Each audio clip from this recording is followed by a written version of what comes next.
What you're about to see as my presentation for the West End Virtual Poetry Festival this year are 4 poetry videos, which I believe total about 15 minutes. All my husband's video work married to or coupled with my poetry, which is a wonderful new way of working, very exciting for me, and we've been collaborating with great pleasure and discovery since 2013, and that continues. So instead of seeing me, a talking head, on screen, you'll be seeing 4 works of art with not necessarily only about the poetry, but clearly featuring the poetry.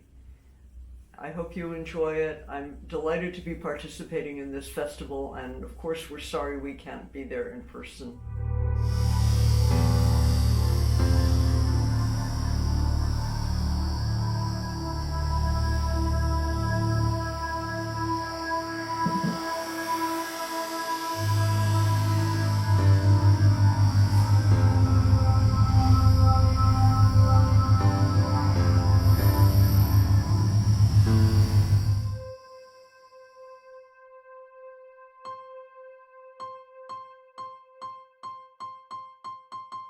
Early light slants low across the lawn. Cup-like, this little valley brims with sun. Pages fill and empty. In the mist of a still morning, nothing's out of reach. Decades fade, the past glides into range, recoverable, a pristine cobweb caught motionless in one slat of morning light. You're on your daily walk uphill and back. Summer's end balances autumn's start. One apple falls without a breath of wind, but fruit past countings hidden in the tall, wet grass. Like this valley now, my heart is full. I start to climb the hill toward you. My soul flies out to greet you, coming down.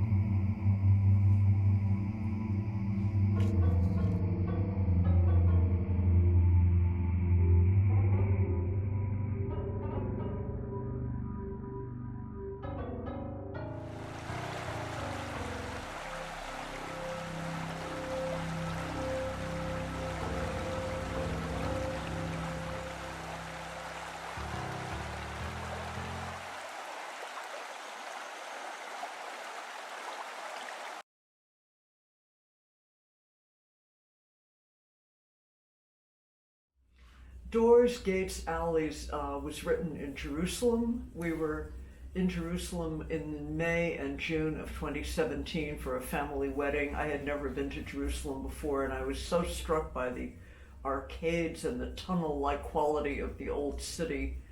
I don't think anything else needs to be said.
Bend down, open a low door, a little courtyard's hidden there.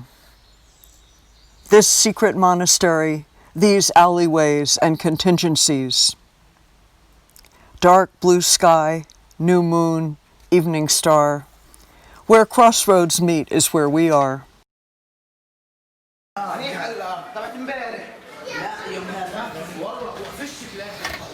So many alleys, how to choose from all the possibilities.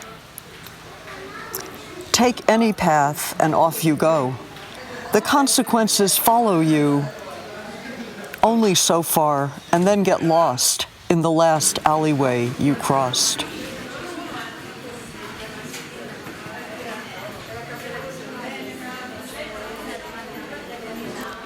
The crescent moon high in the sky lights up the threads of destiny. How did we wander to this place? What power pulled us face to face?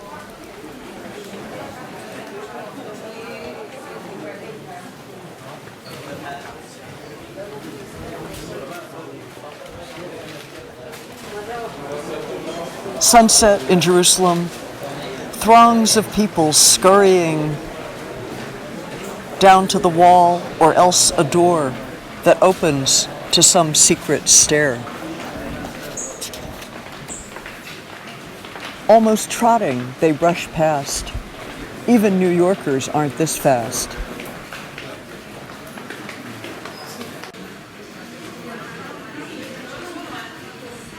Along the alley of design, where your lifeline knots with mine. Along the alley of desire, where mortal longings catch on fire.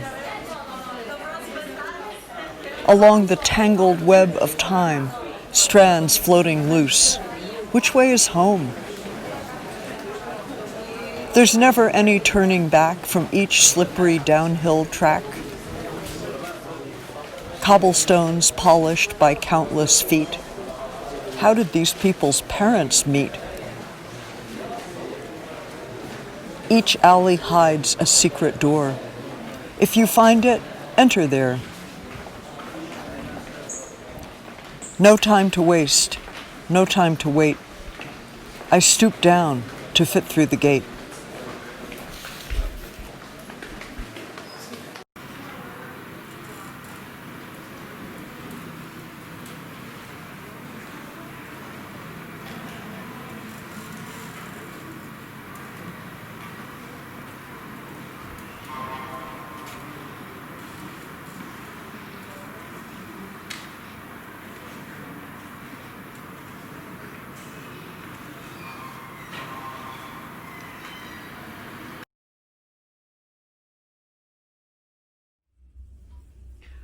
This poem in 4 parts was written in 2014 and 15 in the process of making the film Elegy for Stivenson Magloire, which my husband made. I did the poetry about a Haitian painter, Stivenson Magloire, who was assassinated in 1994. We were down in Haiti talking to people, and I wrote some sort of chorus-like poems for this film. And at the end, without really consciously making that decision, I was speaking in the voice of Stevenson himself, talking about how art survives us.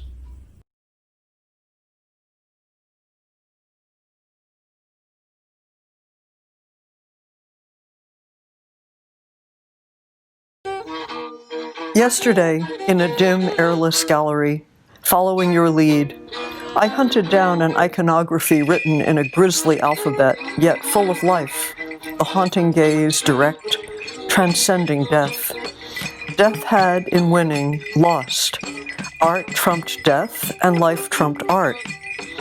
Last night, I gave you space and found myself at the border of a far province in the king-sized bed, a dimly lit hinterland where paintings ruled of the same painter, mysteriously killed, stoned to death. Lapidated was one word. Assassinated. Why? A mystery to be solved by iconography? Death had won, but also death had lost.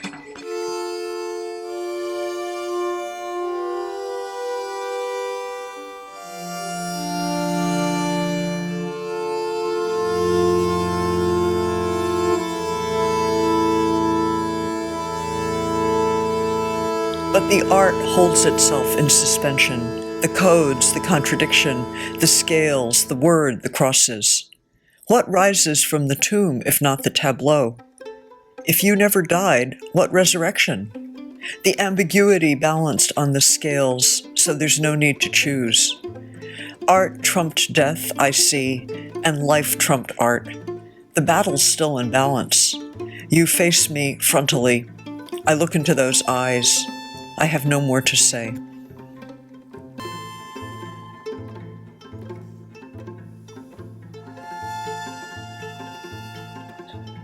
You trace me back and back to further questions, but all the time I was behind you laughing.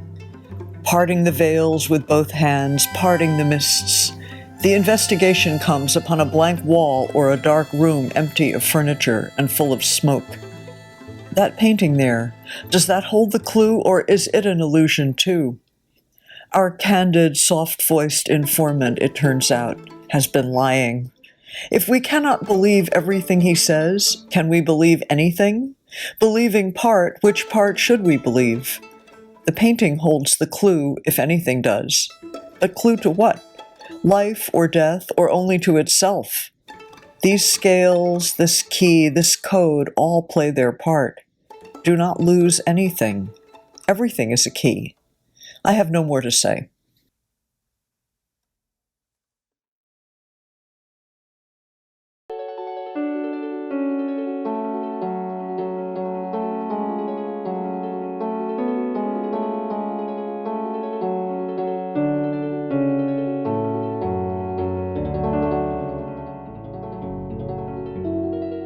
The mess of life for you cooked to a rich, dark compost, out of which astounding flowers grew, still grow, still face us, frontal, unabashed.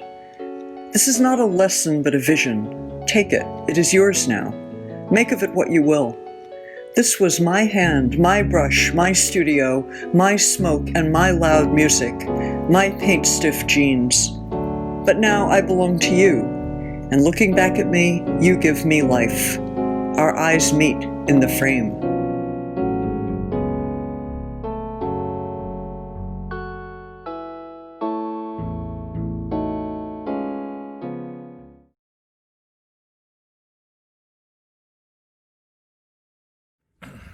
Love and Dread was written early in 2017. A number of things happened.